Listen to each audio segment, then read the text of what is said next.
suivi. Mabia Star TV. Chérie qui donne, la chaîne suivi. Bisogno santo s'abonner, nascere moko, Mabia Star TV. Etala na monate, bato bandima, Christophe Songo, andima, Tati Hilenda, andima, Angel Loué, andima. Mabia Star TV, chérie qui donne, la chaîne suivi. Mabia Star TV, chérie qui donne, la chaîne suivi.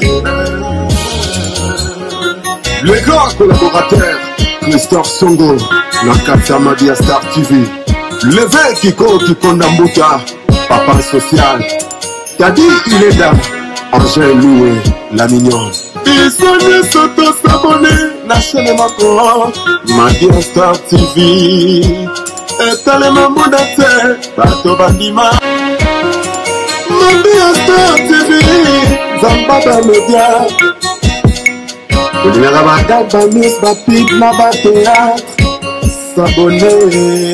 Voilà, bonjour et bienvenue comme ça dans votre chaîne Mabia Star Télévision et surtout dans votre émission Kwangola qui est toujours présentée par moi, Danity Manga, votre humble serviteur, Benganga Papa na Danity Darviti Manga. Et garçon le 19 février, nous avons déjà toujours une chaîne Bino au four et au moulin Danity Manga. Aujourd'hui, on va faire une analyse. Je crois les Congolais sont partout dans le monde. Le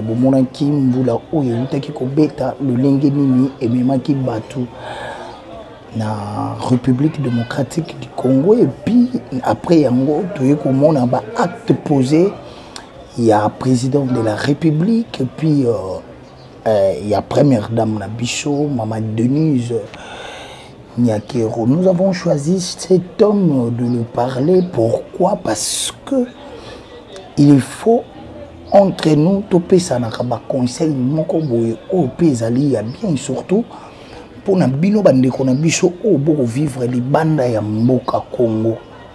Je ne pouvais pas commencer cette émission sans pourtant saluer comme ça Mabia Kolweloko na kati ya Londres, wana la patronne de cette chaîne balobi saluer za la moko salon Airstyle na kati ya Londres, wana bishiko mama angelaka, bishiko mama bimaka mouette, bishiko esalaka bien, maman zara bien kunande.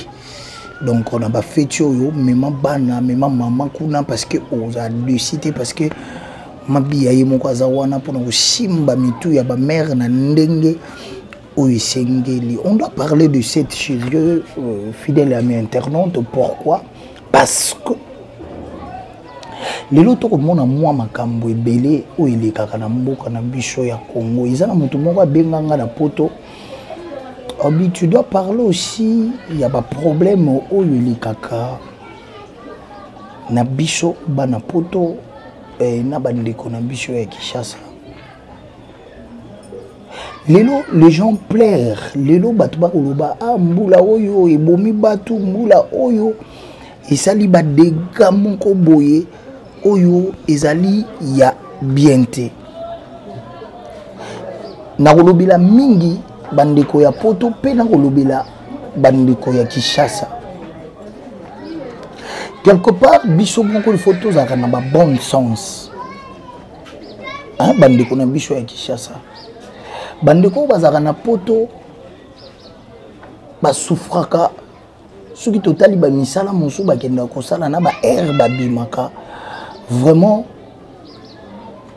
même Bishop na Kinshasa to souffrir na misala to salara, mais ya bango soko tani na ba climat na bango, monso so mona ba glace et sali, mais azo obligé à bimaka kapo akene ko luka parce que ayebi que na bamboka na bango wana na mboka na biso ya Kinshasa ba besoin ezalaka mutu alandi ala mukibo mususu boya tombe malade déjà mutu so aza na poto tokomaka kotalela bango parce que ya bango ba aide ya kamwa rapide siko na ngina loba nini yo oyo ozana ndeko na libanda ya mboka supposons ndeko na yo azui temps ya kosala musala azui temps ya kobunda ndeko atindeli bino mbongo moko lobi boluka mabele moko place boy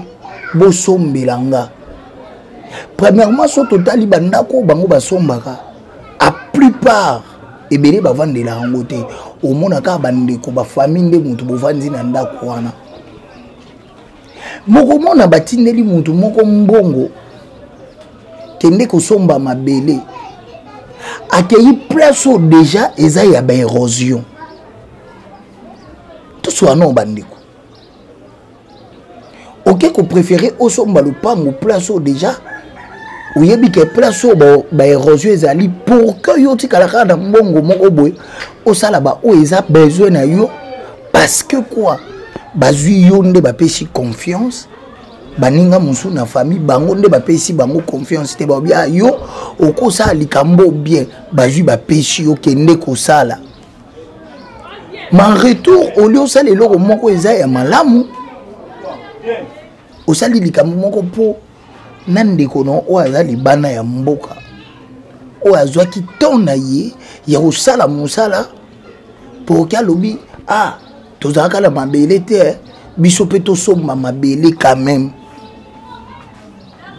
mais yo osali bamakambo oyo excusez eza ya désolation bandeko mbula oyo ebeti na Kinshasa bato bakufi kaka te na matadi kibala parce que je vais mettre de vidéos bomona lisusu comment bandaku to babiloko ya bato ebukanaki pe ekoyi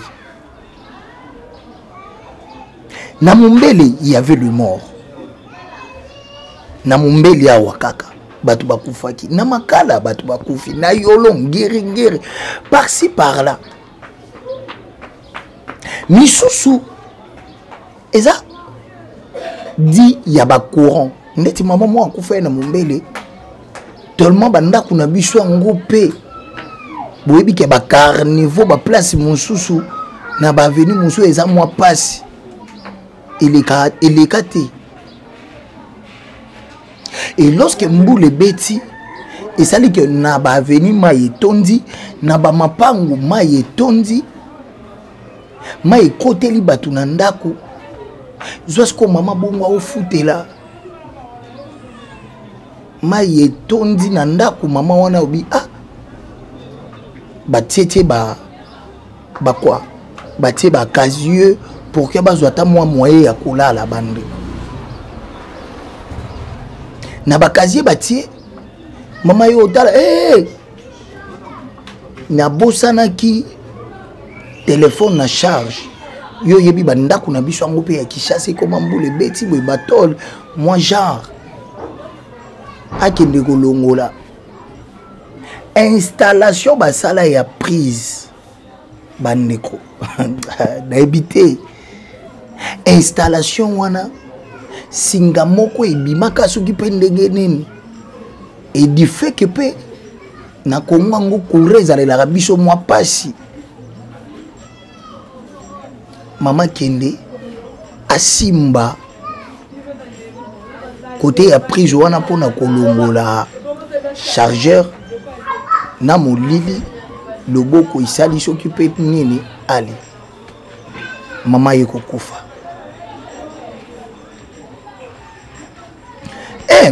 naza kolobela nanu biso pe bandeko bandako mosu pe place ozo kende kozwango il faut assurer toi na ba installation ya courant premièrement même installation hygiénique na bango il faut ya otala et non jamais ou soit ndeko na moko boye azali banda ya biso bona banda ofutelo ndako ata ya 200 yoko zo monda ku moko boye otali côté no installation hygiénique dal na bango esala suki pende dini yo ngani pe ozana bana ya mikie ali lobi mwana ya mususu okoza na distraction na ndako mwana bimi boya pa adindi ekomi oh. Pourquoi? Parce que yo moko ozalaki non sévérité. Il y a place oza kokenda kozwa. Quelque part ça fait mal. Comment on a battu? Comment va perdre ma vie?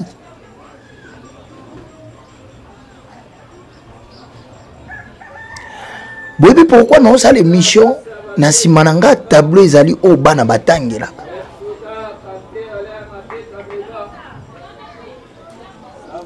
Tant que tu es dans la classe, kutanga bakoma kepa ya ba professeur to ba madame.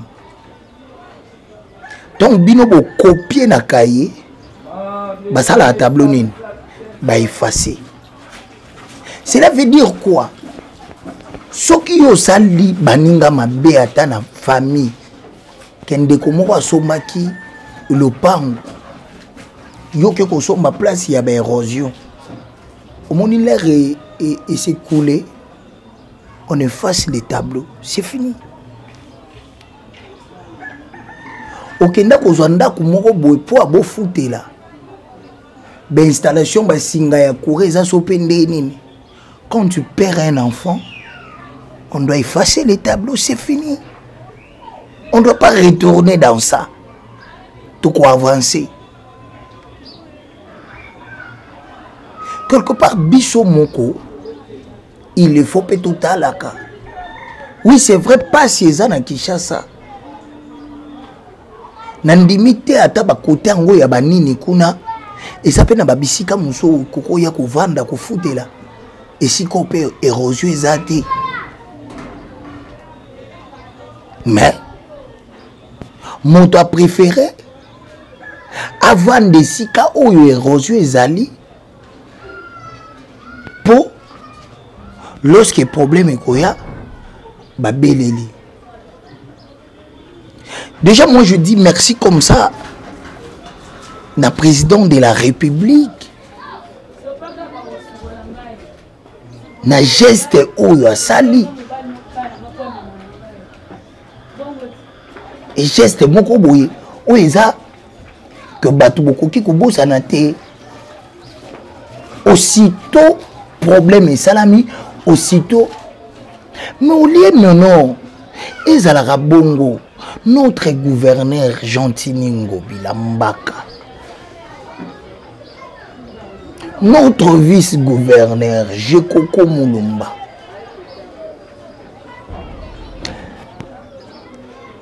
vice-gouverneur Jekoko Mulumba Azalranaba maye le moko azana société na moko boye basala ba pont moko boye ezara genre soki na kingabwana omona pont basala nande ba canaliser mai ou sentir que c'est très beau asalango wana asalango pe côté ya pont José voilà ba ressortissant obozana poto boyebi kingabwa soko tali pont José ndenge bebaka na kala nandenge Jekoko asala au moins place wani comment bamoko kitoko makazi.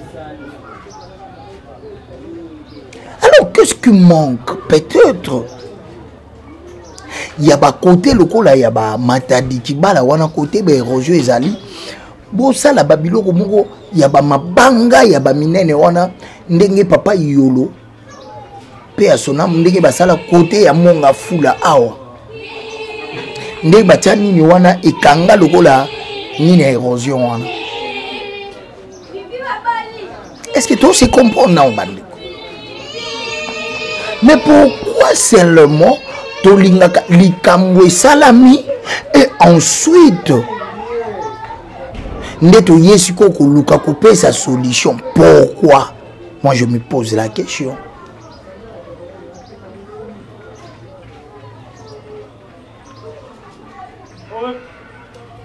Or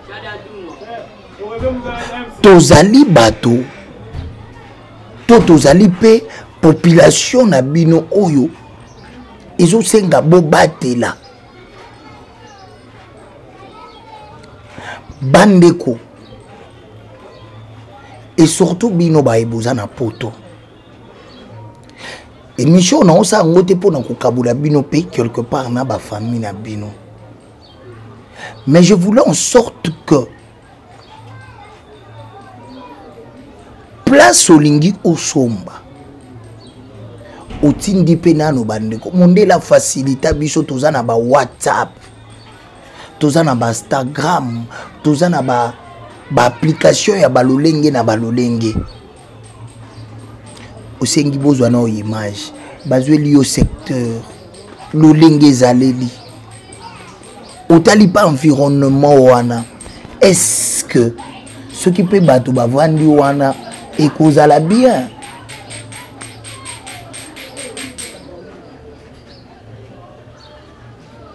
Tolukaka tosala pe o eza malamu mpona bafamille na biso to mpona bandeko na biso. Comme je vous ai promis dans cette émission, de balancer les bino ba image, boutala comment éroger les kaki. Ça fait mal. Na kolingate na loba ibele.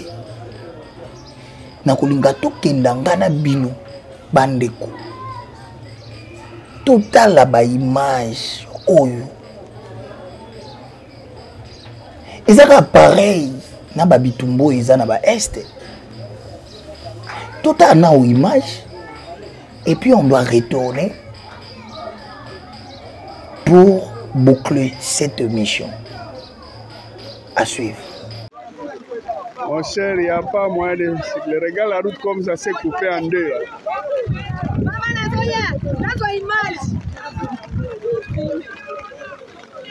La route s'est coupée en deux.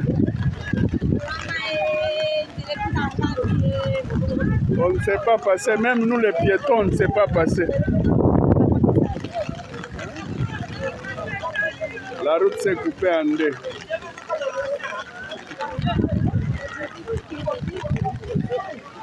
Entre Matadi-Mayo et Ambrac, la route s'est coupée en deux.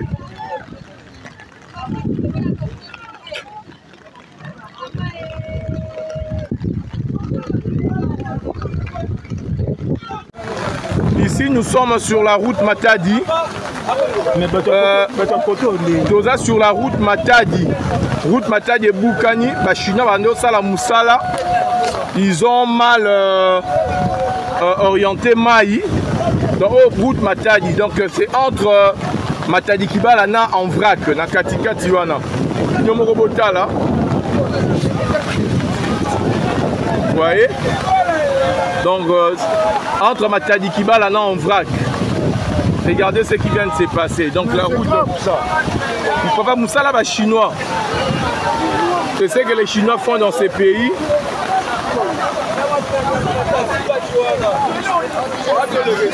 Vous voyez, les Chinois. Place Moussala. Donc, ils ont mal orienté de l'eau. Et vous voyez ce qui vient de se passer.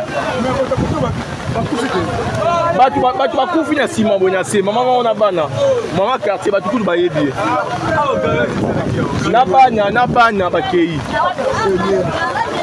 na sima biso mi onda ko koi. Donc c'est l'unique route.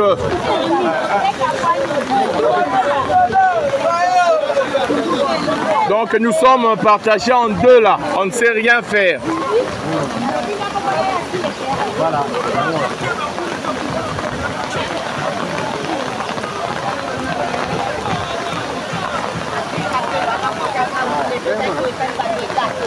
Voilà, merci. Le retour est déjà sur ces beaux plateaux. Fidèles amis internautes, vous avez compris peut-être comment Salamaki. Et nous avons vu Lobby, président de la République, on a Maman Denise, Bakita Kesika Wana, maintenant va apporter soulagement na bandeko. Et ça très bien. Félicitations notre président. C'est comme ça que nous, votre peuple, on veut. place wana soki badame yango ndenge basali wana basali yango bien peut-être na ba jour ekolanda tokomona lisusu ba makambo te kana Matadi Kibala tomona singa ya inga ya munene kpeya batu bakufa na wenzi kaka kote wana tomoni lisusu bon luka un peu solution place wana de canaliser un peu de choses et ça fera quelque chose de bien. C'est comme ça aussi que beaucoup aider biso ba o tozali ba peuple na bino biso ba o pe tolandaka bino biso ba o pe tolingaka mboka na biso et avancer parce que tout le monde ne peut pas appeler batonyo so ba mi benga mate bakenda na mikili ya poto misusu bakosuka kana Kinshasa. Mais il doit aussi vivre cette bonheur. Cette bonheur.